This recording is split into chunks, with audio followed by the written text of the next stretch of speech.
very happy with last night's nail biter of a game. All right, Leemon, we have so much to get through, and as always, so little time. So I'm going to jump right in. As I mentioned, these are some of the questions that we did not get to. We appreciate everybody submitting them for the town hall, so we wanted to try to carve out a little bit of time to address some of the additional ones. There were a lot of technical questions this time. Leemon, the first one I'll start with is, can the native layer do everything that a smart contract can do? And if there are limitations, what are they? Sure. So yeah, the native layer, by this I assume you mean the consensus service. It can do everything a smart contract does. The consensus service runs much faster, but you do need to have, for at least some applications, an AppNet. So that's the trade-off. If you do it with the consensus service, you can do everything a smart contract does, but you need to stand up some computers, if it's the kind of thing where you want them to be coming to an agreement and maintain their own state. And so it's a little bit more work.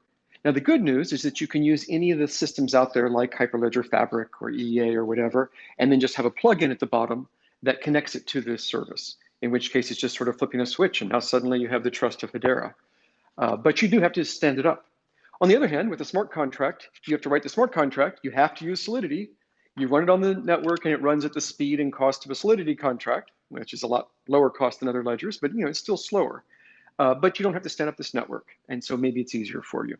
Also, you do have to use Solidity. If you're using the consensus service, you can use whatever language you want, and that makes it more convenient too. So there's trade-offs. There's ideal times to do each of them. But in a lot of ways, the consensus service is better because it's faster. You're at the native layer rather than at a higher layer in the stack. All right. Thanks, Leemon. Related, what are your plans? How do you become more attractive for migration of dApps from other platforms? Sure. So first of all, if you have something in Ethereum, you can just move it right over. Sorry, not Ethereum, in Solidity, like would run on Ethereum. If you have a Solidity smart contract, you can just run it directly. If your smart contract, though, is an ERC20 or a 721, you might want to improve that slightly. And you might want to actually create a token using the Hedera token service. Again, tokens are at the native layer, and so they're much faster, but you can also use a smart contract for your tokens. But you're better off just creating the tokens at the native layer, and then it's much faster. So you can do that. If you want to know how to do it, we have a number of communities of people working on this. We have Discord people discussing it. We have example code that we've written and that we give out. We have developer evangelists that will talk with people and help people. We have a community that is building SDKs and building other tools to help. We have people building things like wallets. There's lots of source code released. We built a wallet and released it open source. Now the community has taken that over. We've built a bunch of SDKs and released them open source, but now the community is making SDKs in other languages. And so there's a huge community here and lots of resources to help you get started, documents that talk about how to get started on developing with Hedera. But if it's just a smart contract you want to move over, you just move it over. But there's a big community here to help you do more interesting things than that. It's wonderful to see that community. There is indeed, and they are so creative and have thought of so many things. And I think they just bring such a great set of experiences and background. I'm always just amazed at the kinds of things that people are building on top of the platform. Mm-hmm. It is amazing. I didn't even mention hackathons. I get to see even more of those in the hackathons. You guys are amazing, seriously. All right, Leemon, the next question is we have something on the roadmap on automated congestion pricing. Can you explain a bit about how this will work, and will network fees increase depending on network usage, and how will they be calculated? Oh, yeah, so this is just an emergency thing. So this is not something that would trigger in normal use. If the number of transactions per second on the network doubles, it doesn't mean your prices double. Your prices don't change at all. Right now, we have the network throttled down to only 10,000 transactions per second. If it gets really close to that limit, we're nowhere close to 10,000 transactions a second, but if we get very close to that limit, then congestion pricing kicks in and the prices go up. And if we didn't do the congestion pricing, then we'd probably just hit the limit and then you wouldn't be able to submit a transaction. So instead, the prices go up and then you can submit them, but they're more expensive. But other than that emergency scenario, there is no change in the pricing at all. The pricing is in US dollars. It's consistent. Even as the price of the HBAR goes up and down, the prices are consistent. The council changes prices when they think it needs to be changed. And in the last year and a half since OA, I don't think we've had a single change. I think all we've done is added new features and had to pick prices for the new features, new services. But I don't think we've ever even changed the prices. So yeah, right now, if you see 50 transactions per second, we have a price. If it goes to 100, it'll be the same price. If it goes to 1,000, it'll be the same price. If it goes to 2,000, it'll be the same price. It's only when you get up to 9,000 something, then it starts getting more expensive. That's all that is. All right. Thanks for clarifying that one, Leemon. Okay, we have a question on HCS. Can HCS be used for reconciliation and settlement process between financial entities without compromising the security aspects of financial secrecy or confidentiality? Yes. So this is a fascinating use of HCS. HCS, the Hedera Consensus Service, is a way that you can send a message through Hedera and the whole world sees it. You know that everyone is seeing the exact same things. And it is guaranteed that the consensus was that it was a certain point in time and has a timestamp on it. And the mirror nodes all have it, so people can even get it from the mirror nodes. There's this immutable record kept forever. And that immutable record is cryptographically protected. You have actual signatures, digital signatures from the network saying this was our consensus. And we believe that this message flowed through us at this time and was visible to the world. Now, if you want to do a transaction that requires privacy, so suppose you and I are doing this transaction, some kind of a financial transaction, and I'm required by the contract to send you some information, and then you have to do something and maybe send me some information, and we don't want the world to be spying on us. Well, what do? Well, we can encrypt all those messages that are flowing through HCS. And so we have all those messages flowing back and forth, but all the world sees is ones and zeros, and we can use an anonymous account to do it, and nobody even knows who's doing this transaction. We just fully do it. Well, what good is that? But then if I were evil and I lied and I said, hey, you were supposed to send me something and you never sent it, therefore I'm off the hook, I don't have to follow this contract. You could take those encrypted messages to a court, give them the key to let them decrypt it so the court could actually read the message and say, look, this message I really did send out. And maybe Leemon didn't decide to read his mail, but we know for sure that it was available to Leemon because it was available to the whole world through Hedera on all the mirror nodes and on Hedera itself. He could have read it and he knew to expect it. And so it is his own fault if he didn't read it. I sent him the information and here's the timestamp on it. And here's the cryptographic signatures from the whole network. This is Hedera itself standing by the fact that I told this to Leemon. And you can prove it into a court. But if you're not doing that, if you're talking to some person on the street, they will have no idea what happened. You have total privacy. And the whole thing happens in a few seconds, so you have incredible speed. And so it gives you, and they're very cheap. It's a tenth of a cent to send it. And you don't even have to send your entire gigantic document. You can just send a hash of it, and you can encrypt your hash. And so it's extremely fast and cheap and easy to do, but it gives you this perfect cryptographic record to prove that you've done it if you ever need that proof in a court. Or even if I just forgot about it and you wanted to remind me later, no, you really did do it. Look, here's proof of it. And you can have total privacy. You can encrypt the whole thing. So that's a very cool usage of HCS. And I don't think I've heard of a lot of people doing that yet, but I expect that as our industry takes over the world, you're going to see more and more uses just like that. Very cool. Thanks, Leemon. And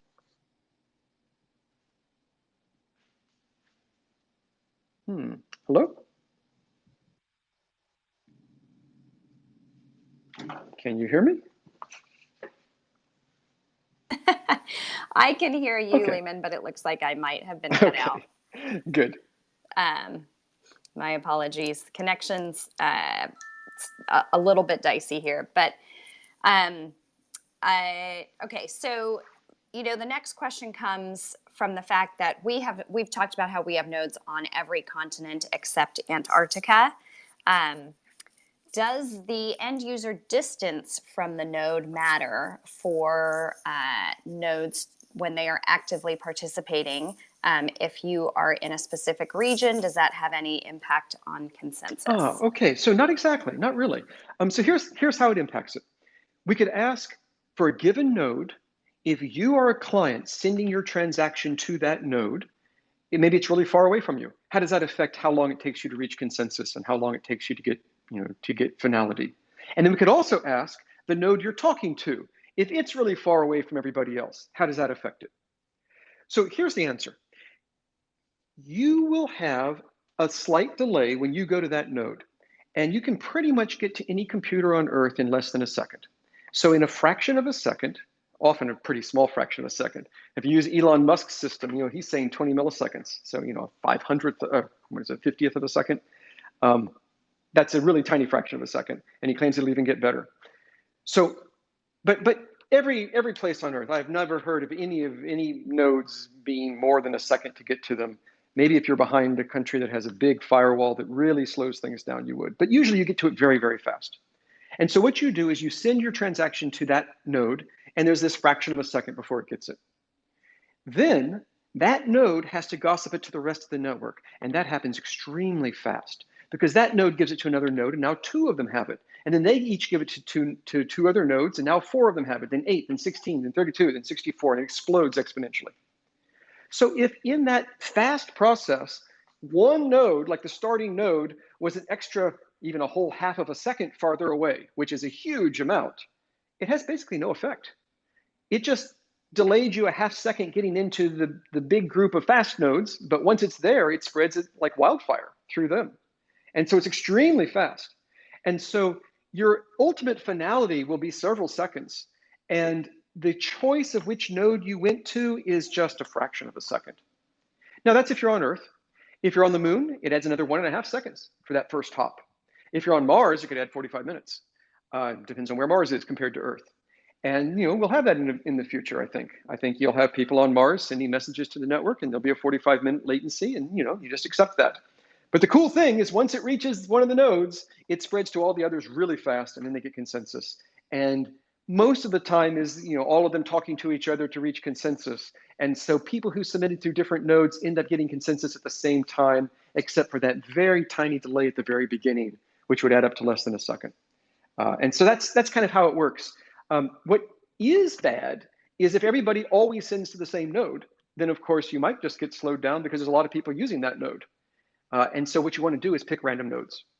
And so if you're writing software, I would always recommend pick random nodes, have every transaction go to a random node. If you notice that a node is down, maybe just don't send to that node again for a few hours. But just pick random nodes, and then everything gets spread out randomly, and you'll find that it works really well.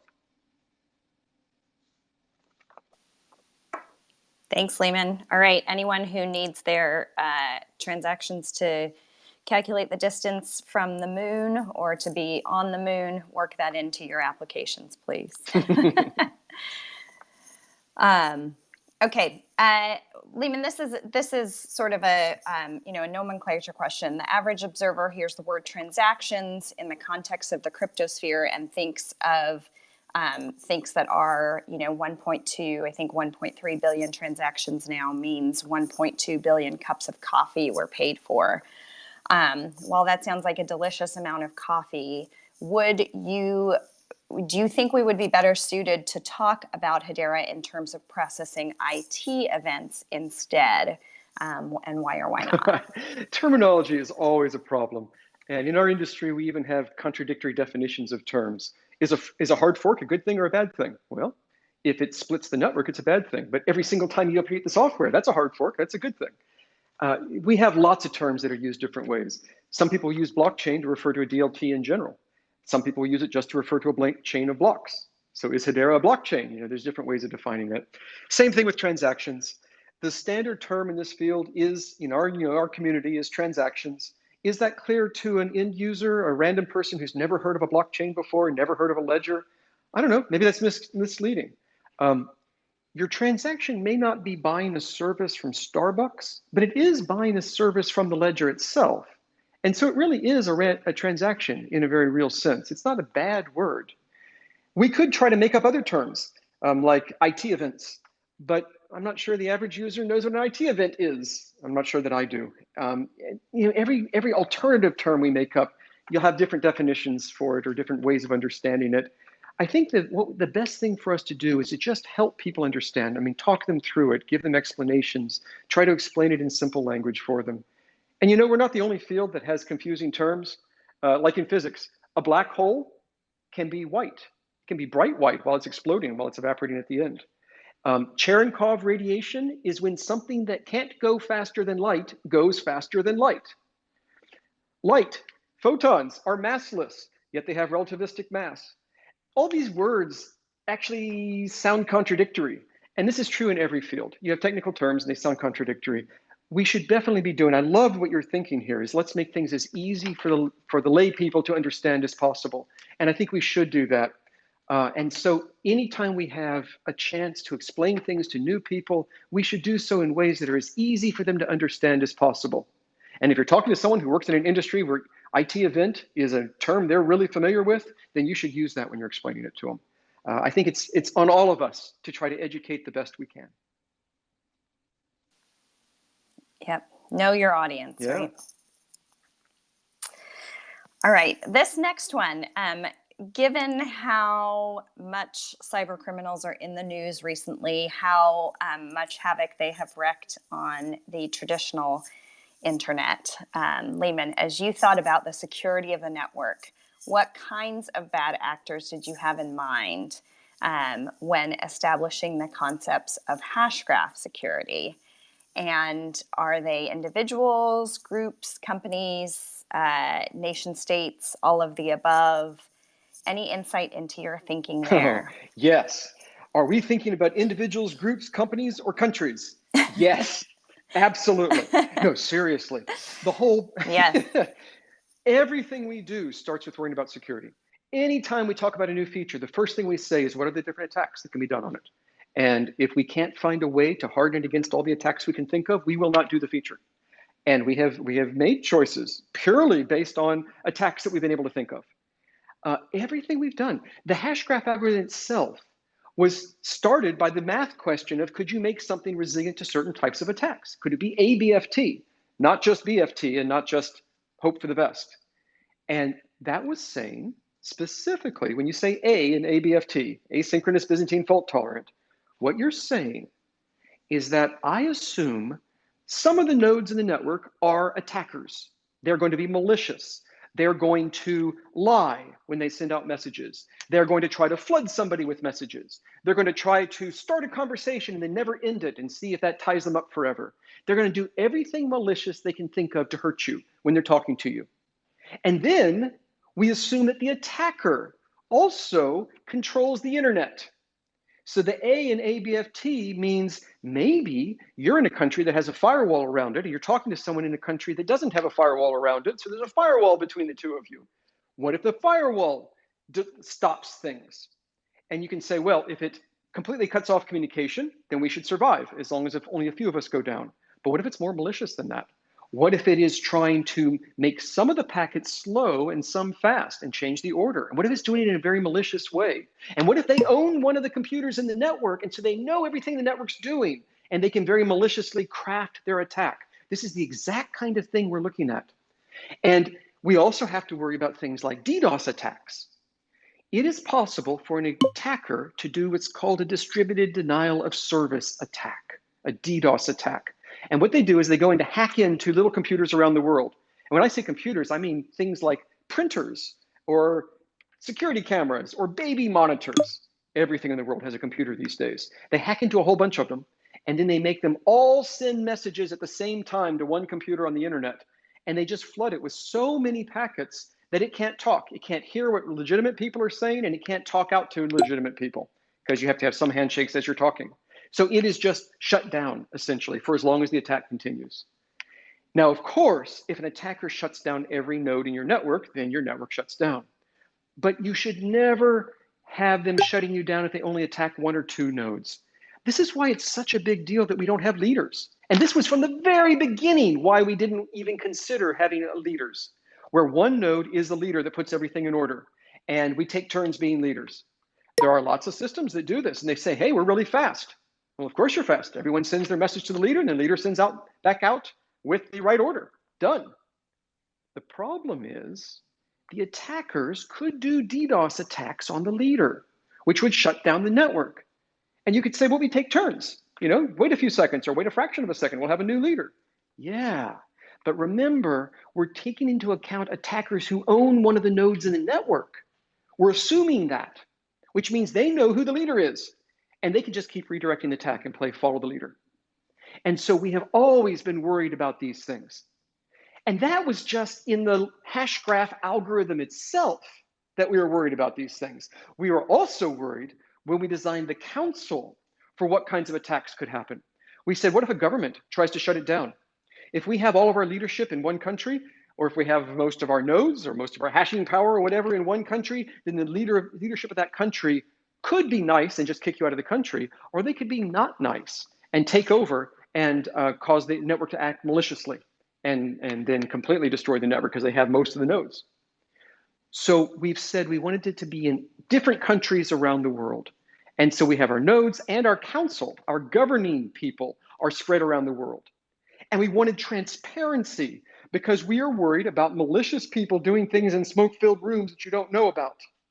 So what we did is we created a council that publishes all of its minutes, gets together every other month, publishes the minutes. So the whole world sees what they're doing. And we were worried about, could you bribe one of these guys to do something bad?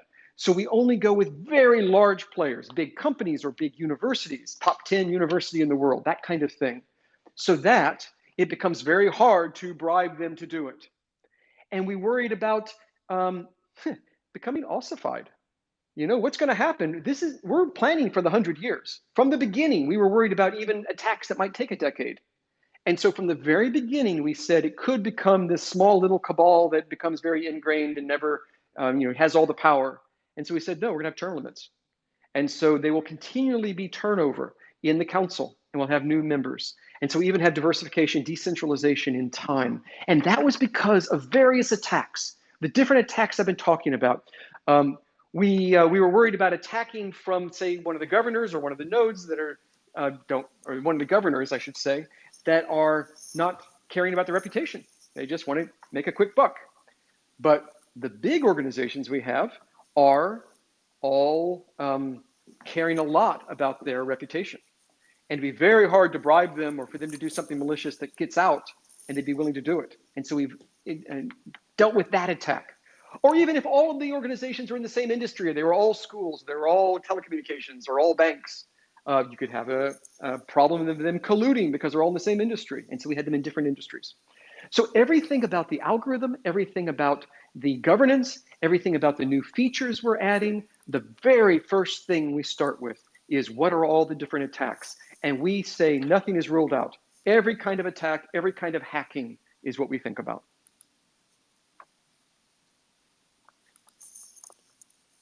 Yeah, Leemon, I know you and Mance and I have all lived in the security world for a long, long time.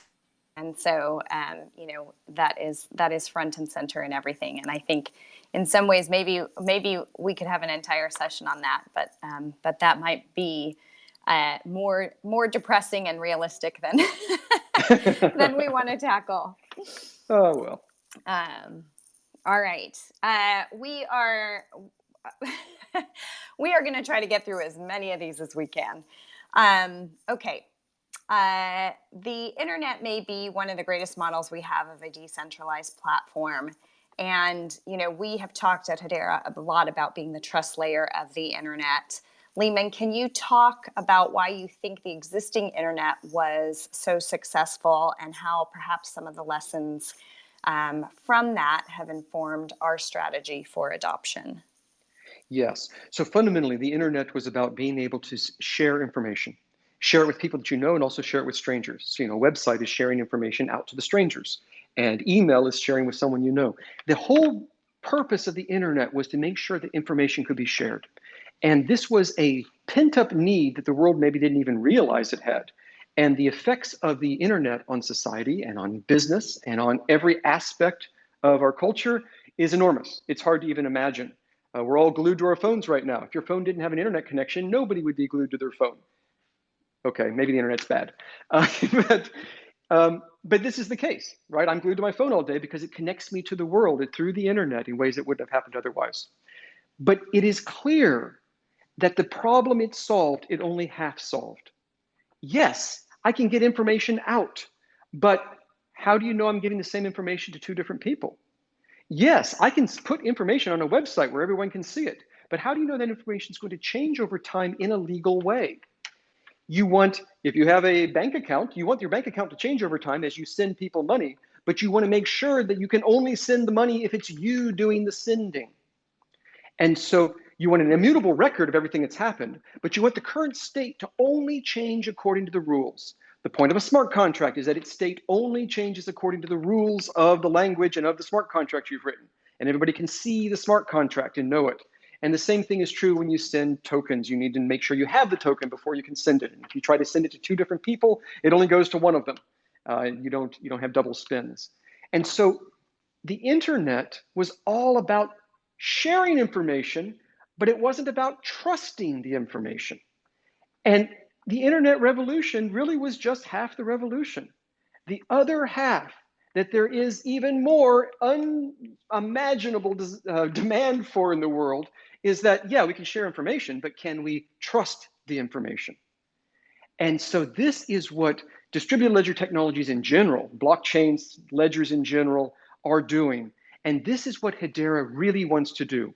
And we believe that we really do have a world that needs the highest level of security, ABFT, but also needs incredible speed, tens of thousands a second, and also needs extremely low pricing. And if you can do that, and then if you can have good governance and transparent governance, remember, it's all about trust, where people know who the governors are, they know everything about them, they know that they have a reputation to protect, they see their discussions, their minutes are published. If you can have this kind of security and transparency, this is what the world needs to get the second half of this information revolution.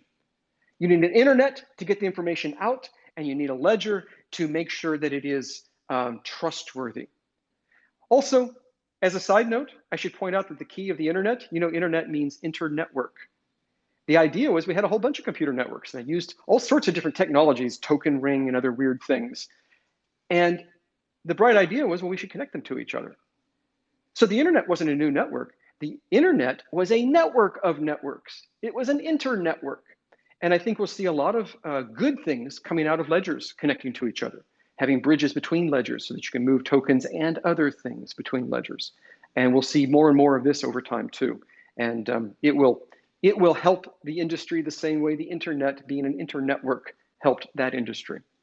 But this is where we see ourselves going. I do think that this is just going to change the world.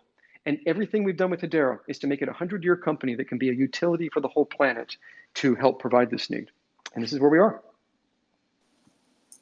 Yep, as you said on the town hall, Leemon, rising tide, lifts all boats, and the more we are interconnected with these systems, I think the greater value we're going to see out of them. Mm-hmm. Our next question we got a few times this month, and I don't think we'd ever had it before. What is a fake stake attack, and is Hedera safe from these kinds of attacks? Oh, I love it.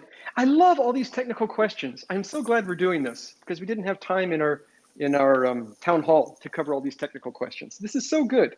So yeah, let's talk about fake stake attack. No, it doesn't apply to ledgers like Hedera at all. So here's what it is. Hedera, of course, was built as a proof of stake system from the beginning, and we store balances in state. So if you want to know how many HBARs you have in your account, you look at it, and there's this universal state that all the nodes agree to, and you can get it from a mirror node, and there's cryptographic proofs that the mirror node has to know it's real, and it's very simple. It is a number that is stored on all the computers in the network. That number is how many HBARs you have. Or if you have a token, how many tokens you have and what kinds they are, all that stuff. You have a smart contract, it's the state of the smart contract. However, in some of these older systems that were based on proof of work, they were also often based on unspent transactions, which means you don't exactly have a current state of all the balances. You have these older things that are buried down in the stack, in the chain of blocks. And you didn't have proof of stake, you had proof of work, but there's reasons to be greener and to try to make it proof of stake. That's better. And there have been recent attacks on some of those attempts to take an old proof of work system and make it proof of stake, where that are based on unspent transactions, that end up being that if the attacker does just the right things, they can do resource exhaustion attacks. And so it is just too hard for you to keep track of the stake and be using it and storing it and thinking about it. And that makes it difficult. It slows you down, or it overwhelms you for resource consumption. So for something like Hedera, it's just not an issue. A node has stake. The stake is HBARs in an account. Right now, it's stored in a slightly different way. You can look at how that's stored. At some point, it will be actually the HBARs in an account or a bunch of accounts that give the stake for that node. And all the nodes in the network just know the balances. If you ask it for your balance, you get the answer instantly. There's no attack that would cause it to be extra hard or extra slow or use extra memory to know your balance. Your balance is just a number, and every computer has that number. And so knowing what your stake is just trivial. And so this kind of an attack doesn't work. I don't think it works on any of the ledgers that were built proof of stake from the beginning and that store actual balances for accounts. I think it's this attempt to make the legacy systems work better. So that's a very technical question. And I think it's just really cool that people are really getting into these technical things. That's cool.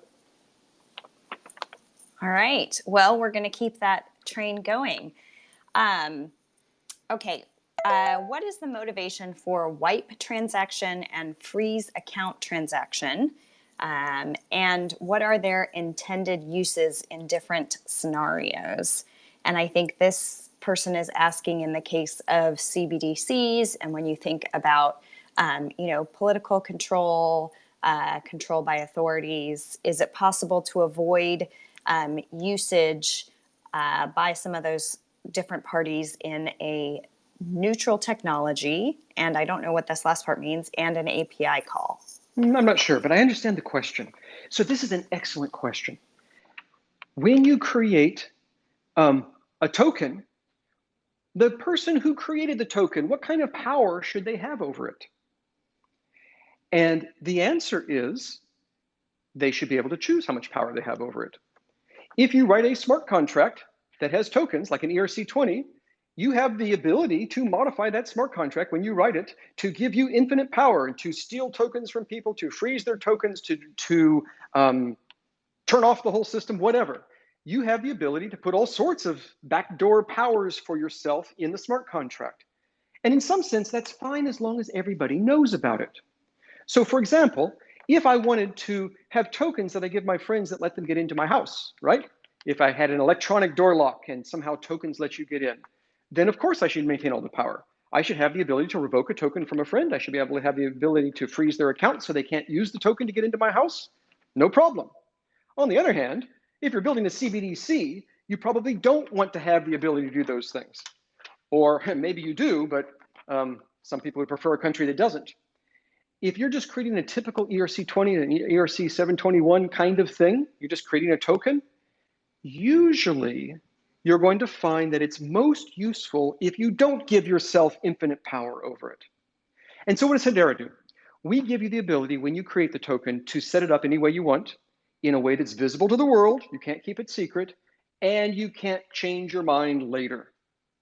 If you want to, you can create a token with our token service that has admin keys that let you have all sorts of powers. You are the king of the universe. Or if you want to, you could set it up with joint keys where there's a whole bunch of different people that everyone knows and trusts not to collude, and the majority of them have to agree before something bad happens, before they delete a token or freeze an account or whatever. And that way you can trust it maybe. Or you could create your token with no admin keys. And in that case, nobody has this power, and guaranteed no one ever will have this power. If you don't put admin keys on the account when you create it, it has a guarantee to its users it's never going to have admin keys. You can't add them later, because adding them would require a signature by the admin key. If there is no admin key, you can't do it. It's kind of a catch-22 there. And so the point is, if you're going to tokenize $1 million painting and sell me that token, I'm going to pay $1 million for it. you want, when you're buying this painting, you want to know that they're not going to be able to go out and reach out and grab it back from you for no reason. And so nobody would ever buy an NFT if it had these kinds of admin keys on it. And it's totally transparent. They can't trick you. And so that's the idea. Just like a smart contract gives you infinite power when you create it. You could do something evil, you could do something not evil, but it's then transparent to the world. And if they see you've done something evil, presumably they're going to not use your token. And we have the same thing in our token service. The goal is, actually there's lots of standards that we're having features from those standards. The goal is that for some tokens, you want to give the creator lots of power. For other tokens, you don't. And the important thing is that it's clear to the users, and that if it has been created from the beginning to be a token that has no king ruling over it, then it could never in the future suddenly gain a king. And that's what we do. So that's been the philosophy guiding how we've done our HTS, our token service. Thanks, Leemon. I know I always enjoy hearing a little bit more of the background too, not just the answer, but also why. So that's helpful. Okay, we have talked a little bit about being in outer space. The next question is, does time dilation, say from a potential satellite node, have any effect on Hashgraph's ability to come to consensus, or perhaps the order of time-stamped transactions? Oh, I love this. I love these technical questions. Okay, so if you're just talking about ping times, actually, a satellite in orbit using Starlink is going to be faster than the nodes we have on the ground right now. That's cool. But maybe you actually meant time dilation. I love that. So you guys know, according to general relativity, if you have a satellite up in orbit, it is going to be moving fast around the Earth. And anytime you move fast, your clock slows down. But at the same time, it's high above the Earth, where gravity is weaker. And anytime you move to a spot where gravity is weaker, your clock speeds up. And in fact, in the GPS satellites, they take into account both of those two effects. General relativity makes it go slower, and it makes it go faster. The part about going slower is actually special relativity, but it's also in general relativity. Does that have any effect on the clocks running at different speeds? And the answer is no, not at all. We will always come to consensus, regardless of how bad your clocks are. And we expect an honest node to do its best to sort of keep in sync, more or less. But if we have a bunch of dishonest nodes that are a million years out, I mean, literally a million years out, it doesn't hurt us. And if the honest nodes only, update their clock occasionally, and you have time dilation in orbit and you're not compensating for it, maybe you get a few seconds off every day, it doesn't matter. We'll still come to consensus. The consensus will still be reasonable. You know that you're going to get your timestamp from an honest node or times between two honest nodes, guaranteed, if less than a third are dishonest. All those guarantees apply, and so time dilation doesn't hurt us. Also, just for fun, Star Trek has the star date, which implies there's this global universal clock across the whole galaxy. Yeah, Einstein says it's impossible. You can't even talk about whether two events happened at the same time or different times if they happen in different solar systems moving with respect to each other. It's not that we don't know which one happened first. It isn't even a meaningful thing that one happened before the other. It's kind of mind-blowing, kind of hard to even grasp that there isn't a one universal clock for the world. But in Star Trek, they all just use the one universal clock for the world. I don't know how that works. But you could deploy Hashgraph across the galaxy and end up with a consensus timestamp on every event in every location. Basically generate our own universal clock, which would be kind of fun. All right, for the fellow Trekkies out there, that is, anyone want to build that? We would love to see it. Okay. The next person is wondering whether Hedera's ABFT guarantee is conditioned on the requirement that the list of nodes be known to all. When the network becomes permissionless, will it still be ABFT? Oh, yes, it will. We only have 4 minutes to cover this. Are we allowed to go later? Can we go more than 4 minutes? We can go a couple minutes, but I think I believe I have a stop, and I think you do too. Okay, in that case, yes, it is ABFT, even in this case. And the reason is, first of all, you don't technically have to know who the nodes are. You have to know how much stake everyone has. And remember, the whole point of a ledger is for everyone to know how much is in every account. So, every ledger knows, every node knows how many tokens are in each account. That's kind of universal. That's sort of the bedrock of what a ledger is. It's how we come to agreement on that very thing. And so, of course, in a proof of stake system, you need to know how much stake everyone has. If you have that, you're done. But it is helpful in a gossip system to be able to know each other's IP addresses. And every gossip system does that. You end up gossiping the IP addresses, and these lists of IP addresses may be slightly out of date, might even be false if there's a malicious node, but you kind of work around that, and it's good enough. In Hedera, we go one step beyond that. We have a file system in Hedera where we actually store all the IP addresses. And so the list of the IP addresses itself is one of the pieces of information that the ledger itself has come to consensus on. And every time there's a change to it, the entire ledger reaches consensus on the exact time at which that change occurs. And if you ask for what's the contents of that file, you get the latest version of that file, and you can get cryptographic proof. The mirror nodes get cryptographic proof that what they think is that file actually is that file. And so we actually do have a universal knowledge of that. You could build the system without it. You could just have a gossip system where we gossip the IP addresses. But it's kind of cool eating our own dog food this way. The ledger itself remembers all the IP addresses. And then you could say, hey, what if a node drops off? Do we need to do something? Should we punish a node for dropping offline? And in a lot of ledgers, you don't know if a node drops offline. Maybe it's not doing any hashing, but how would you know it's not doing any hashing? You can't look inside of it and see. You don't even know if it's doing the right thing. And we gossip, but there's no record of the gossip, so you don't know if it stopped gossiping. In Hedera, though, we're using a hash graph, which is a complete history of how we've all talked to each other. If a node, every time a node talks, within a fraction of a second, every other node in the network gets to see that history and knows that it talked, that it synced with someone. And the hash graph itself shows you how active nodes are. And so if we wanted to, we could build into the ledger itself the ability to say, if a node hasn't been participating in the last second or the last hour or the last day or whatever, it will be automatically removed from the address book. And we can even do that. You can make that entirely automated because every single node knows the entire history of how we talk to each other, and every single node is running the same software that uses that history. And so that's kind of a powerful thing. And that piece of the story, you only get from Hashgraph. But the rest of the stuff I said, you can do it. And even if you didn't have a Hashgraph, you could get it to work. But I love this part of the story. We can automatically disenroll nodes when they are not active. And then if they ever become active again, what they could do is send us a transaction saying, hey, I'd like to be active. And maybe they have to pay a fee or something. And then you make them part of the network again. So that's how that works. All right, Leemon, we have 1 more minute, so I'm going to squeeze one more in here. Could AI be supported or enhanced upon the use of or through the use of Hedera?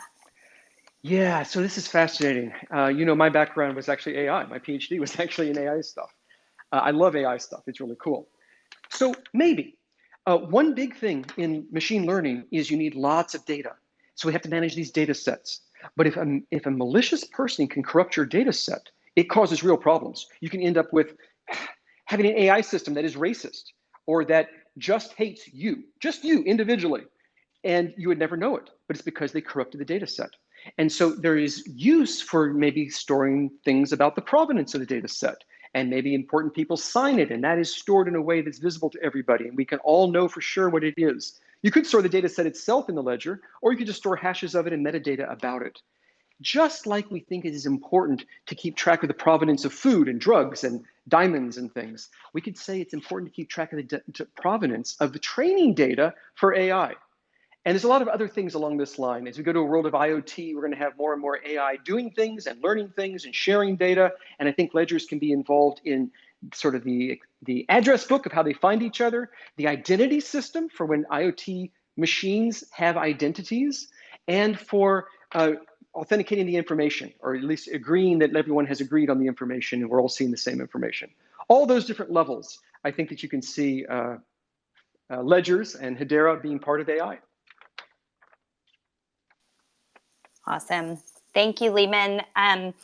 All right, we are at the top of the hour. For anyone who had, friends who weren't able to listen, we will have this recorded and we will share it on our YouTube channel going forward. If you enjoyed this session, despite our technical challenges at the beginning, please do let us know. If you want to keep submitting more technical questions for the town halls, if we have a quorum of those questions, we'll keep doing some of these. And hopefully Twitter will continue to improve the reliability of Twitter Spaces, and and we will all get better with practice. So thank you, everyone. Have a great rest of your week. Thank you, Leemon, for taking the time. And we hope to be in touch with everyone soon. Thanks. Thanks, everyone. Have a good one. Bye-bye.